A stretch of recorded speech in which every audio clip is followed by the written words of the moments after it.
This is the album that I was looking forward to the most. 21 Savage, Metro Boomin, Savage Mode 2. 4 years since the original one. 4 years. I didn't expect a sequel. No one was expecting a sequel. No one. What made the first one so good? It was like the sort of the slow, cold, drawn out, murderous atmosphere that the two created. Being completely honest, there were probably only like 3 songs on there that I would return to out of the 9. That's a pretty poor ratio. But the atmosphere that the two created was just amazing. And like I'm pretty sure it was that album that brought the two into the limelight. Definitely with No Heart. That really shot up 21 Savage. And I'm actually surprised it's taken them 4 years to do like a sequel, because they just, they fit each other so well. And like, but maybe that they knew as soon as the first one sort of blew up, I will do another one, but we'll build up the hype first. Like Metro's ability to create a hard beat, but with a cold, eerie type vibe, coupled with 21's deep voice, where he's putting in so little effort talking. Like it's just absolutely effortless, this rapping. Like that, it's hard and it's cold, and you know he's gonna kill someone. And of course, that's where some of the most amazing lyrics were created. The fall asleep in science, I love mathematics. They say crack kills, neighbour, my crack sells. And then of course the famous, the worldwide known, why you got a 12-car garage. And it was an atmosphere that seemed to be so easily created by the two. I wrote this before I listened to it, but I was wondering if they were going to be able to do it again, like, or if they're just going to be like trying too hard, they're going to overthink it and just fuck it all up. But then the intro from Mr. none other than God himself, Mr. Morgan Freeman, Mr. God, the Lord worldwide. How has that not been done already? Like you hear that and you're like, that's Morgan Freeman on a rap intro. That's epic. That's Epic Town. Oh, I want Morgan Freeman in my town of epic. Bring him. It is the most legendary introduction of all time. Like, how much did they pay the man? At first I thought it was a sample, but then when he said, whether from a savage... I'm going to try and do it in his voice. Whether from a savage land or a booming metropolis. That was not his voice at all. I went wild. I'm like, oh my god, they've got him. This is not a sample. This is not a drill. Like, I hope 20 and Metro just know that it's all downhill from here. Like, you cannot top that. Runnin' was okay. The outro by Morgan Freeman was great. Are things better or worse the second time round? Can we really do anything more than once? Because, like, I like that, because, like, when you do it a second time, you're not going to do it the exact same way, you know? Yeah, I don't know who wrote that, but I do like the level of self-awareness there. I wrote clock in my lap, but it's Glock in my lap. Has one of the coldest beats I have ever heard, and then 21 just kills it. The verses were great, but the chorus is just next level. Like, body full of scars, face full of tats, you pray on your knees, I pray to my scrat. I love that. I do not want to touch, no wait, I do want to touch on that Drake line in Mr. Right Now. Yeah, she said she wanna fuck to some scissor. Wait, cause I used to date Scissor back in 2008. Now Scissor has come out and corrected Drake, saying, hey bro, it was 2009. You know, so obviously, he's changing it by 1 year so it can just rhyme, and yeah, she said the same thing in a tweet. But a lot of people are talking about it because in 2008 Scissor was 17 and Drake was 21. Now, if I was Drake, with Drake's history, wouldn't you want to stay as far away from all of that as possible? Stop creating this like culture around yourself as a predator. It's fairly easy to not do that. Most people make themselves not a predator. Why are you doing it so often? You know? The outro in Many Men by old mate Freeman, again, is amazing.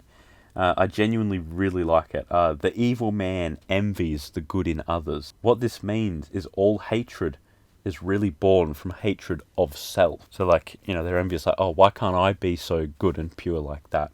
And can only serve to aid in one's own destruction.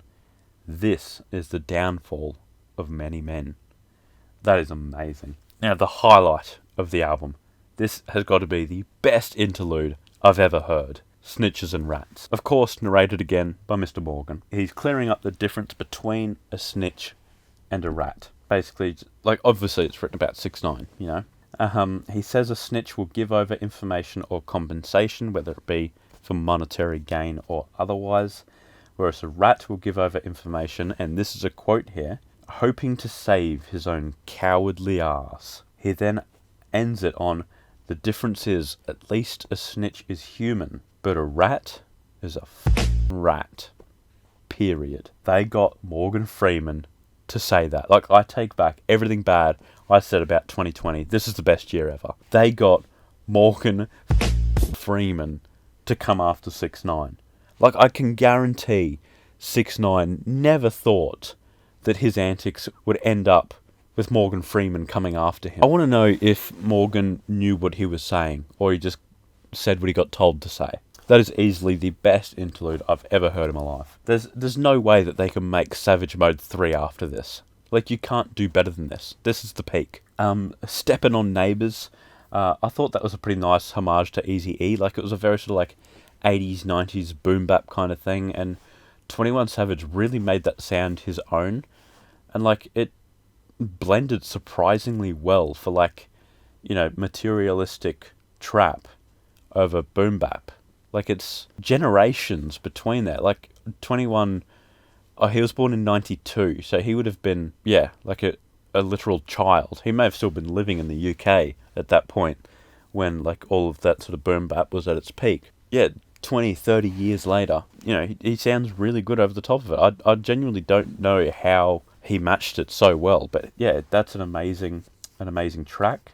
He even added a little hippity hop in there. Rip Love is probably my favourite track on the album, to be honest. Sad Savage always slaps. But it is genuinely a really great song. He shows a lot of self-awareness in the second verse with Savage never let another woman... So he's like talking to himself, like, Savage never let another woman taint you. Victims to my feelings, something like can't do. Get revenge on every bitch, even if it ain't you. And just before that, he shows his gentlemanly ways. Like, you may think he's a savage, but he's a chivalrous man. Heard he put his hands on you.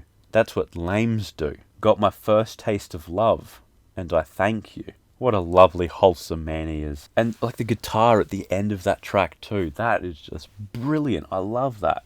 Like, it tied it in so well. The last line of that chorus, though, is thus, I'll be honest. I'd be crying on the inside and smiling when the camera's on. I've never seen that man smile.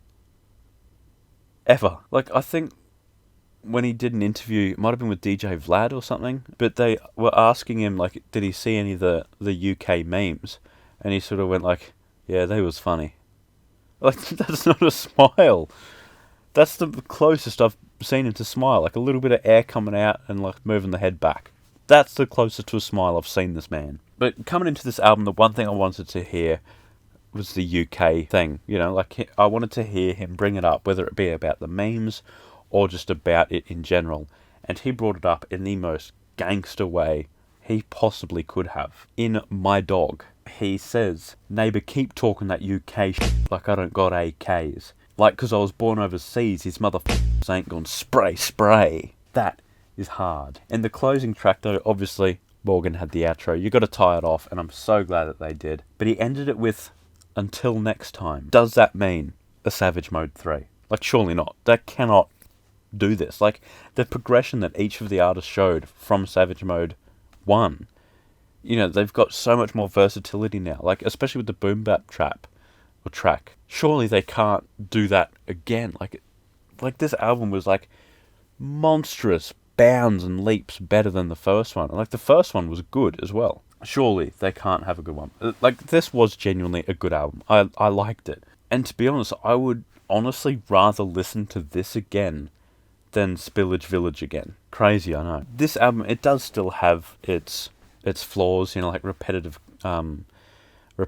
choruses. They still sort of plagued the album at times. Nowhere near as bad as Savage Mode 1.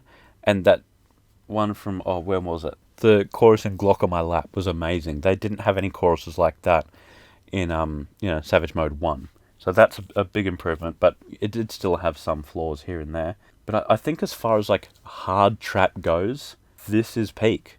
Like, melodic trap is a lot more wider and there's a lot more people there. Like, would you consider Drake to be there, or is he pop?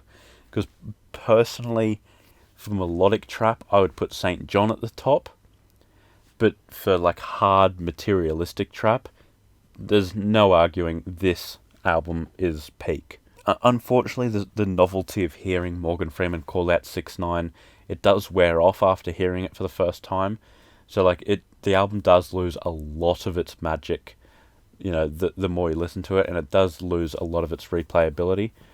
But like the album is still good. The songs still hold up their own, just the Morgan Freeman bits, especially when he calls out 6ix9ine and the intro. But the shock factor of him calling out 6ix9ine, it's just not there, after you play it a couple of times, which like obviously it's not going to be. But yeah, I think I'm going to rate this one a 7 to 7.5 out of 10. I've genuinely enjoyed listening to it. I've had it on replay quite a lot, and I'm going to continue listening to it. So yeah, well done to those two. And I don't know if I'm hoping for Savage Mode 3, because I think it's going to go down in quality. And I don't want that to happen. Like, this is an absolutely legendary sequel. I don't want it to be ruined by a third, but like, it might be. Like, it probably will be. There's no way you can top this. Unless, I genuinely don't know how you would top it. Okay, here's what I hope they do. They come out with a different album, not Savage Mode 3. So they still come together, but they make something else. I think that's probably the best and safest route for them to go. That's my review, so be sure to tune in 2 days' time on Monday, where we'll be having a look at some more sneakers. I'll see you then. That's a wrap.